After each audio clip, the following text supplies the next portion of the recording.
हर रोज एक नई कहानी देखने के लिए चैनल को सब्सक्राइब करें और बेल आइकन दबाना ना भूलें। अमित अपनी छोटी बहन निकिता के साथ रहा करता था। उनके माता पिता का बचपन में ही देहांत हो गया था।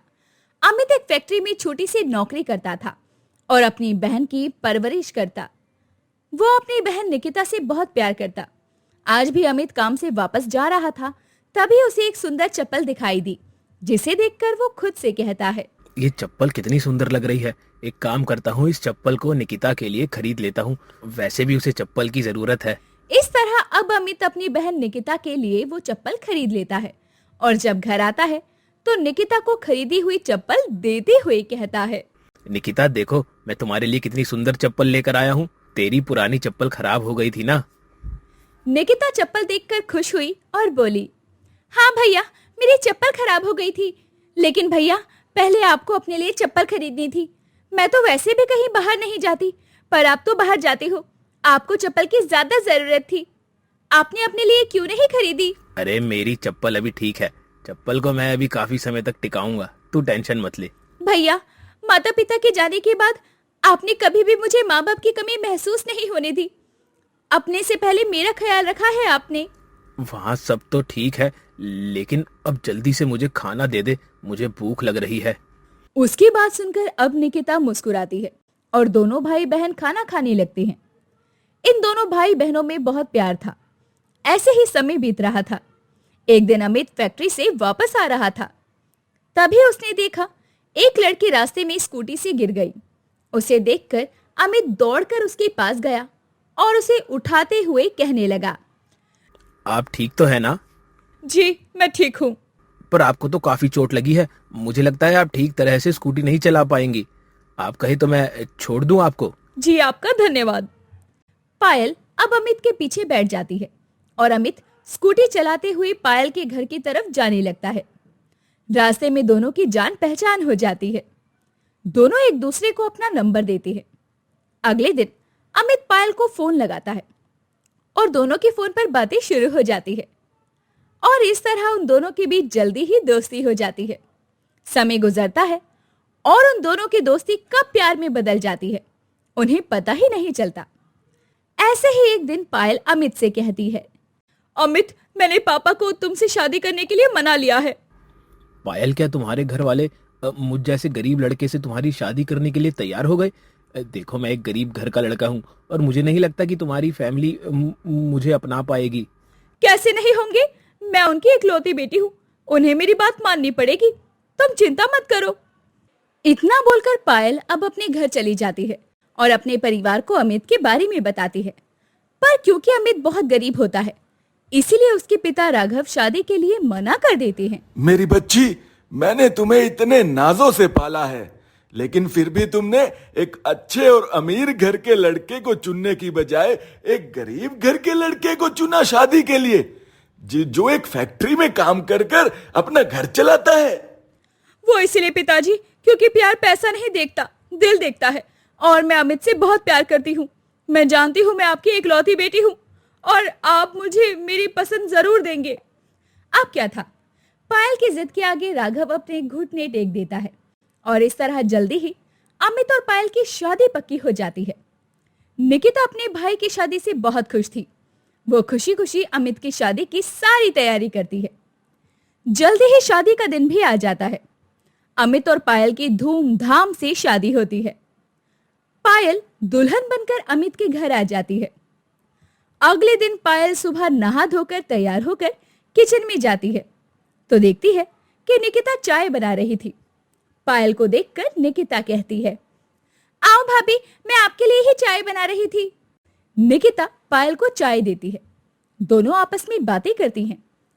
ऐसे ही समय बीत रहा था और निकिता और पायल आपस में मिलजुल कर रहा करती।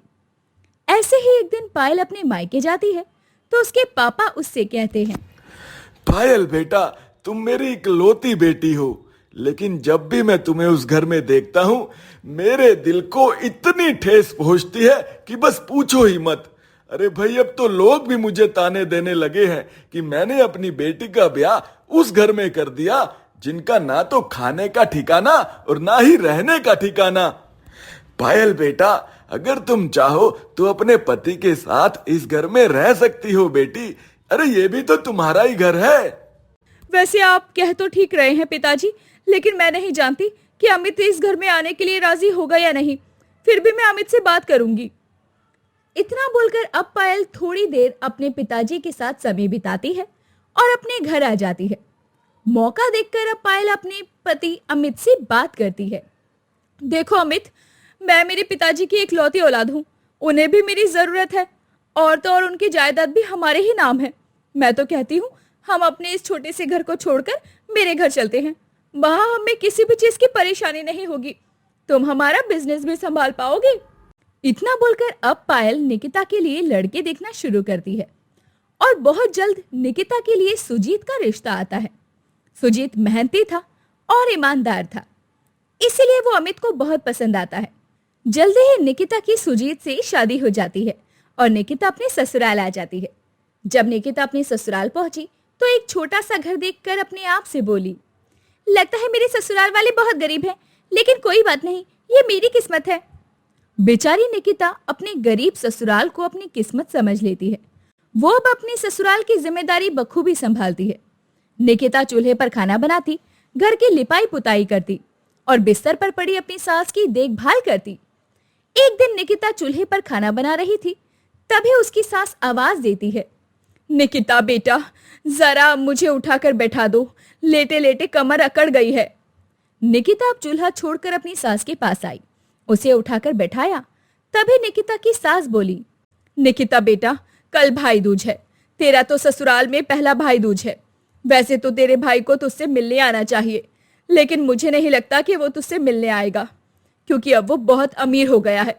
भला वो अमीर भाई अपनी बहन को क्यों ही याद करेगा। नहीं माँ, मेरे भैया मुझे बहुत प्यार करते हैं। वो कितने भी अमीर बन जाएं, लेकिन वो मुझे कभी नहीं भूल सकते। आप देखना, वो जरूर आएंगे। अगर आना होता बेटा तो शादी के इतने दिन गुजर गए, वो तेरा समाचार लेने जरूर आता, लेकिन वो नहीं आया। सास की बात सुनकर निकिता कुछ नहीं बोलती और अपने कामों में लग जाती है। अब अगले दिन निकिता सुबह खुश थी और उसे अपने भाई की पसंद के पकवान बनाने का बहुत आनंद आ रहा था। उसने घरों को फूलों से सजाया। सुबह से दोपहर हुई और दोपहर से शाम। अभी तक अमित अपनी बहन के घर नहीं आया। निकिता बार बार दरवाजे की ओर देखती है और अपने भाई का इंतजार करती है।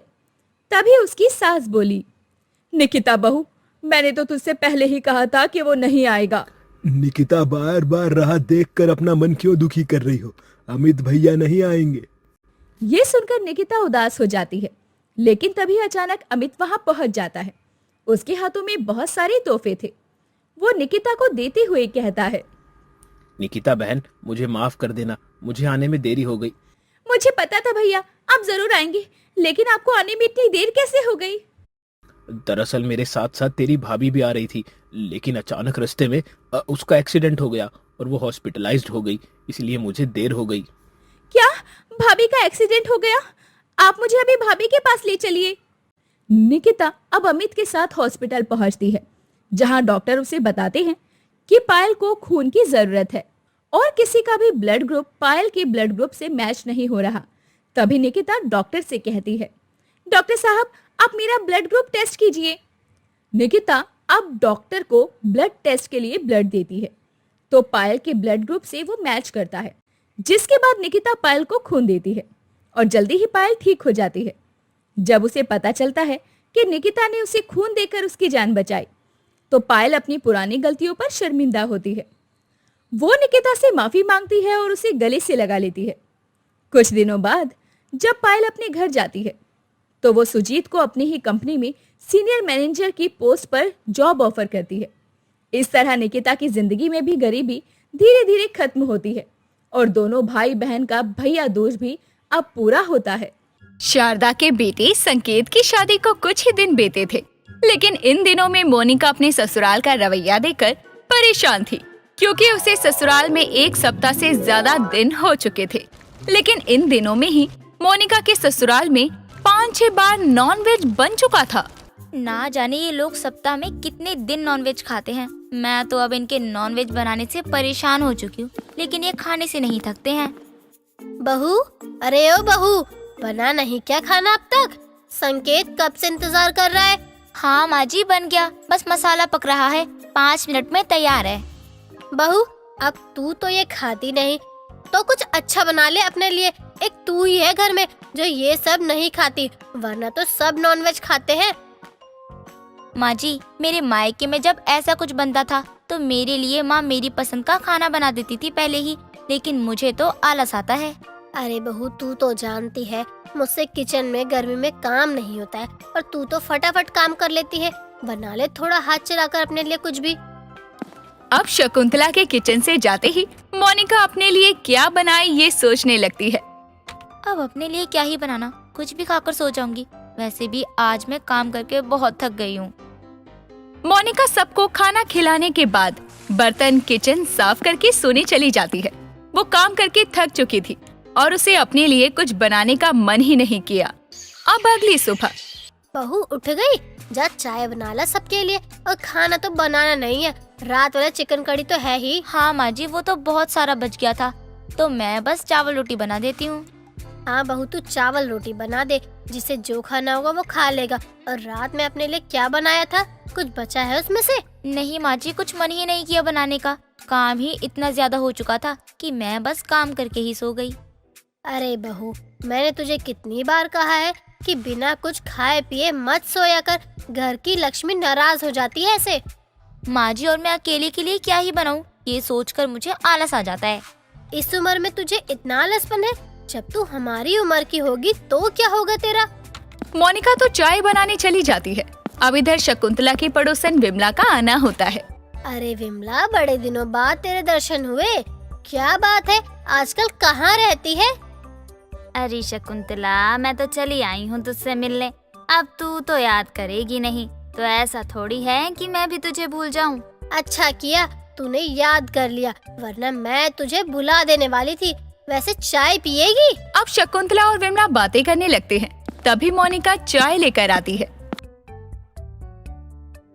शकुंतला, लगता है तेरी बहू को यहाँ की हवा सूट नहीं कर रही है। देख तो कितनी कमजोर हो गई है, पहले तो इतनी पतली थी, अब तो और सूख कर काटा हुई जा रही है। अरे कुछ खाती पीती ही नहीं है ढंग से, इसे चिकन मीट मच्छी ये सब पसंद ही नहीं, तो शरीर कैसे बनेगा? हाँ ये तो ठीक है, लेकिन लग रहा है तू अपनी बहू से कुछ ज्यादा ही काम करवाने लगी है। अरे नहीं, इतना काम तो मैं भी करती थी जितना अब ये सोते जागते करती है। बस ये नॉनवेज नहीं खाती, इसी की वजह से इसका शरीर नहीं बनता। अब आज भी रात को नॉनवेज बनता है जो पूरे दिन चलना था। उसके लिए मोनिका रोटी और चावल बनाकर अपने कामों में लग जाती है और पोछा लगाते हुए उसकी कमर में दर्द होता है। अब ऐसे कैसे चलेगा, रात में भी कुछ नहीं खाया, अब दिन के 2 बज गए हैं, लेकिन अब तक मेरे खाने का कुछ पता भी नहीं है। और माँ जी ये दूसरी बार चिकन ढाप रही है, ऐसे काम नहीं चलेगा। कब तक मैं दूध रोटी या दही या फिर बाहर के खाने पर कब तक जिंदा रहूंगी? अरे शकुंतला, तू खाना खा रही है, लगता है गलत समय पर आ गई मैं। अरे बस खा लिया, बता तू किस काम से आई थी? आज मेरी बहू ने अच्छा खाना नहीं बनाया है, तेरे घर में कुछ अच्छा बना है तो दे दे। बहू, आज तूने अपने लिए क्या बनाया है? जरा विमला को अपनी दाल सब्जी जो भी बनाई है उसमें से थोड़ी सी दे दे। नहीं माँ जी, अभी तक तो मैंने कुछ भी नहीं बनाया है, काम में लगी हुई हूँ मैं।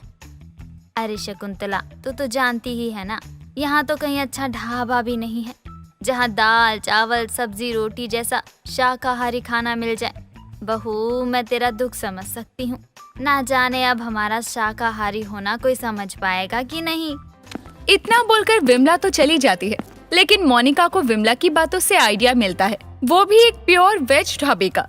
जिसके बाद वो देर रात अपने पति संकेत और सास को ये बताती है। बहू, हमारे पास किसी चीज की कमी नहीं है जो हम ये ढाबा खोल कर बैठ जाए। वैसे भी घर की बहुएं घर का काम ही करते अच्छी लगती है। माँ जी, आप नहीं समझेंगी तो कौन समझेगा? आप कहे तो ये भी मेरे साथ दुकान पर रह लेंगे।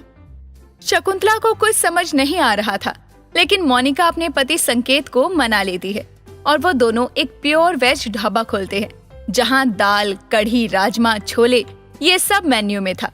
अब जैसे जैसे लोगों को इस बारे में पता चलता है तो मोनिका के ढाबे पर सब आने लगते हैं। जी देखा आपने, नॉन वेज से ज्यादा लोगों को शुद्ध शाकाहारी खाना पसंद आता है। इसी वजह से पहले दिन हमारी कमाई अच्छी हुई है। हाँ, ये तो तुम सही कह रही हो। मांसाहारी खाने वाले लोग ज्यादातर शाकाहारी खाना ही पसंद करते हैं। अब तो घर में रोज नॉन वेज भी बने, तब भी तुम्हें अपने खाने की टेंशन नहीं होने वाली है। लेकिन आप लोग कैसे नॉन वेज खा सकते हो? सप्ताह में एक दिन भी बहुत होता है। रात का चिकन सुबह खाते हो और सुबह का चिकन रात में खाते हो।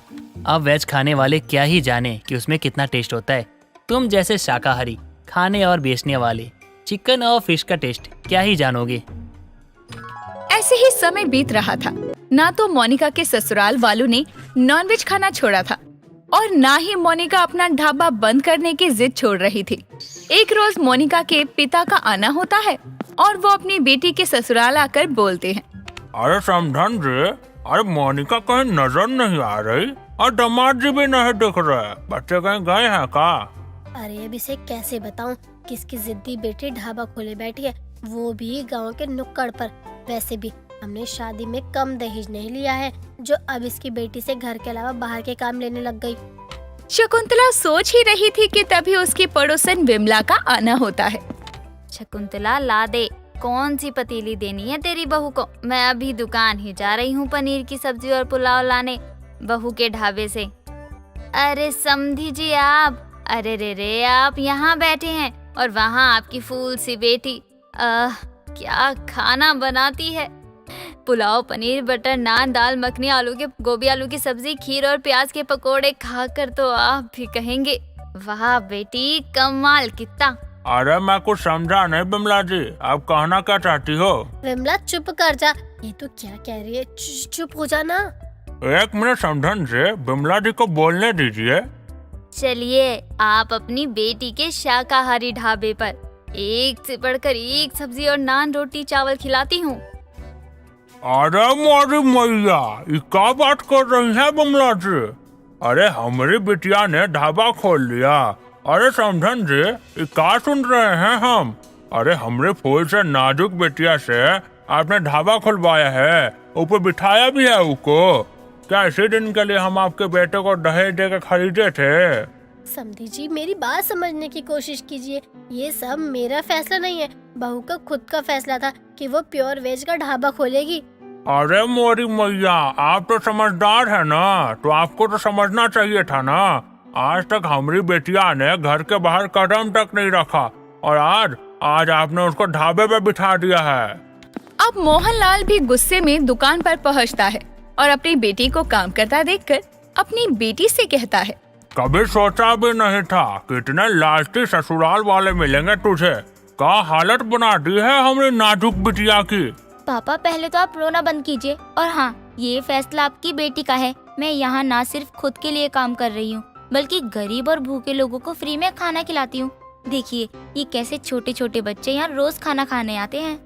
अरे मोरी मैया, अरे हमारी बिटिया इतनी समझदार हो गए, हम तो फिजूल में इतनी चिंता कर रहे थे। मैं चलता हूँ बिटिया, तुझसे मिलने आया करूँगा।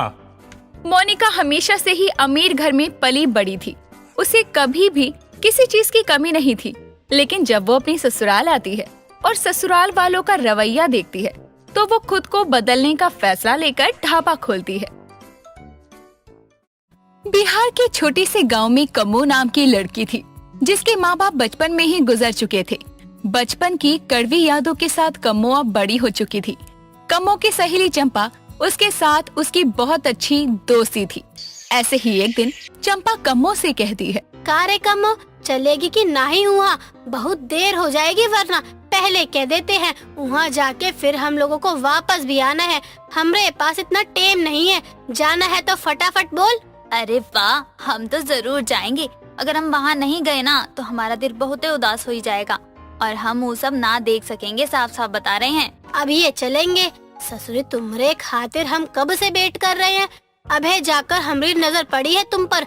जाओ जल्दी जाकर नहा धोकर फटाफट तैयार हो जाओ, हम रेडी हो जाते हैं तब तक।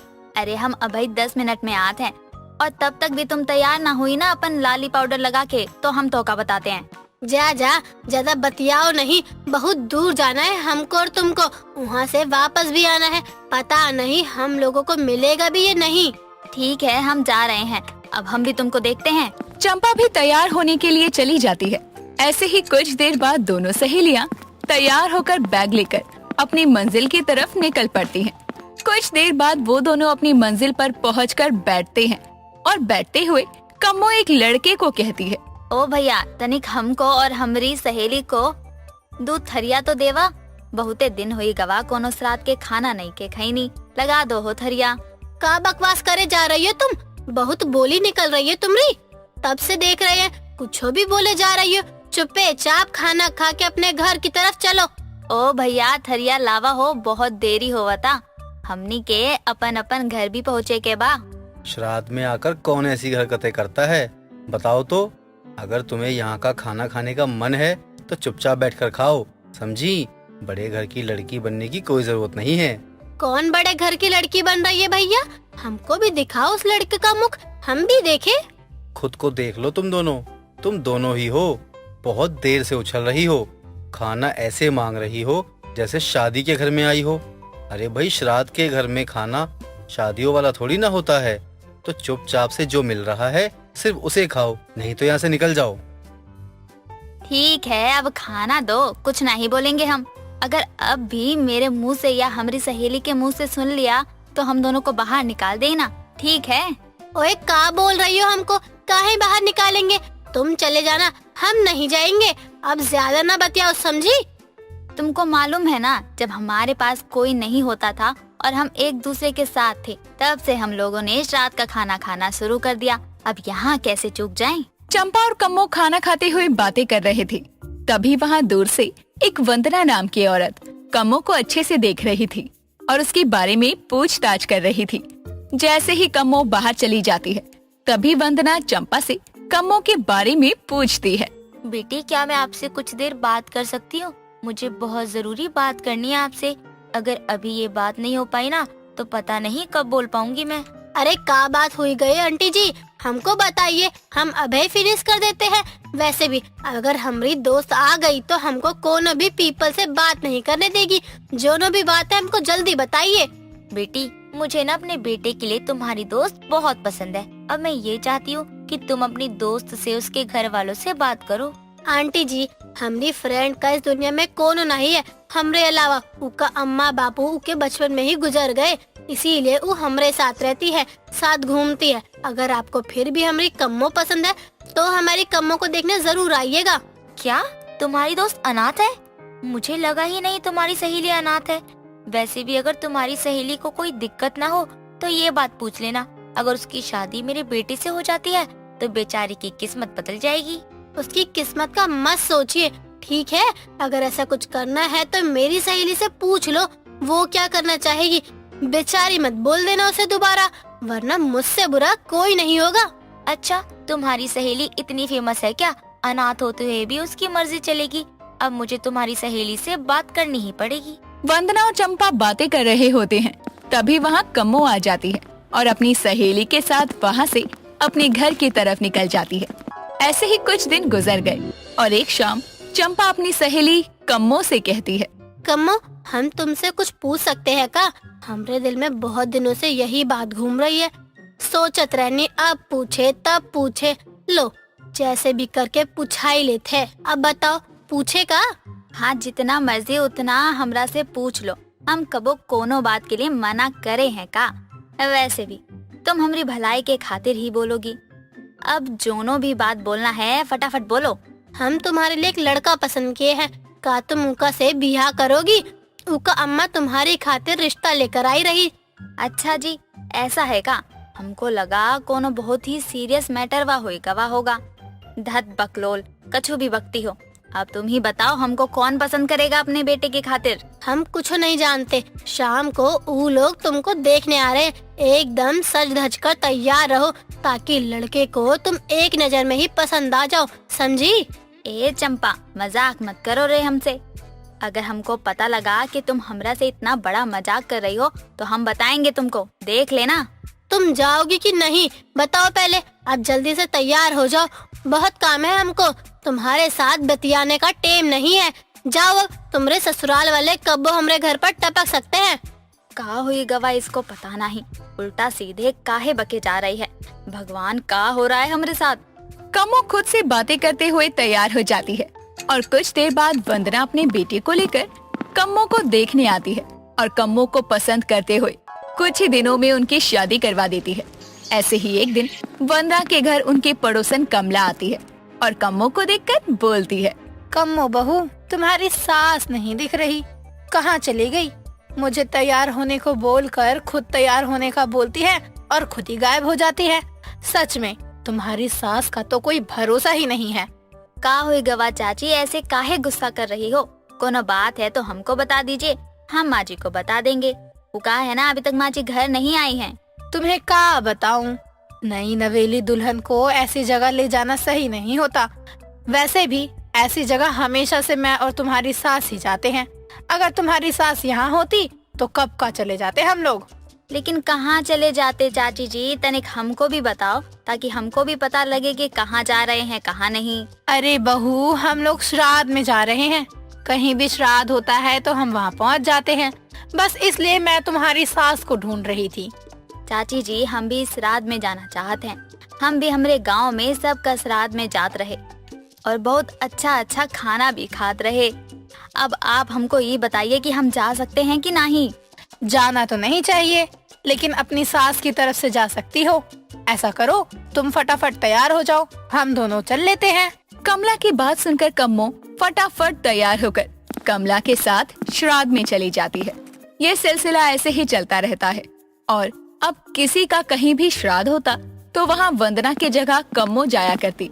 ऐसे ही एक दिन वंदना कम्मो से कहती है, बहू मुझे एक बात बता, तेरी शादी को अभी 1 साल भी नहीं हुआ है और तू हर किसी के श्राद्ध में चली जाती है। अब मुझे ये बता कि तू क्यों जाती है श्राद्ध में। माँ जी, हमको बहुत ही अच्छा लगता है, उधर जाकर हमारा मन को ना शांति मिलता है, यही खातिर हम जाते हैं। बाकी कोनो बात नहीं है, आप शांत रहिए। कैसे शांत रहूँ, तू ही बता मुझे, फिक्र तो होती ही है ना तेरी। अब तू किसी भी श्राद्ध में मत जाना बस। और वैसे भी मुझे लगता है तेरे श्राद्ध में जाने से अभी तक तू प्रेग्नेंट नहीं हुई है। माँ जी, भी कोई बात हुई भला? कछु भी बोलत हो आप। इन सब में ना अंधविश्वास है और इस सब में कभी नहीं पड़ना। अगर यही बात के खातिर हम आपको कोनो श्राद्ध में जाने ना दे तो ये तो गलत बात है ना। मैंने बोल दिया तो बोल दिया, तू कहीं नहीं जाएगी, मतलब कि कहीं नहीं जाएगी बस। अब तुझे मेरी बात माननी पड़ेगी, ठीक है? वरना आज के बाद मैं तुझे कभी कुछ नहीं बोलूंगी। यही मेरा आखिरी फैसला है। ठीक बा माँ जी, हम नहीं जाएंगे। ओहो, खुद तो जाएंगी, देख लेना। हम आपसे भी ज्यादा तेज हैं। वहाँ पहुँच के रात का खाना भी खा के आएंगे, बस ठिकाना मिल जाए हमको। वंदना के लाख मना करने के बाद भी कम्मो अपनी हरकतों से बाज नहीं आती और श्राद्ध में जाकर खाना खाया करती। दोस्तों, अगर आपको ये कहानी पसंद आई तो इसे लाइक करें, शेयर करें और कमेंट करके बताएं कि कहानी में आपको सबसे अच्छा क्या लगा।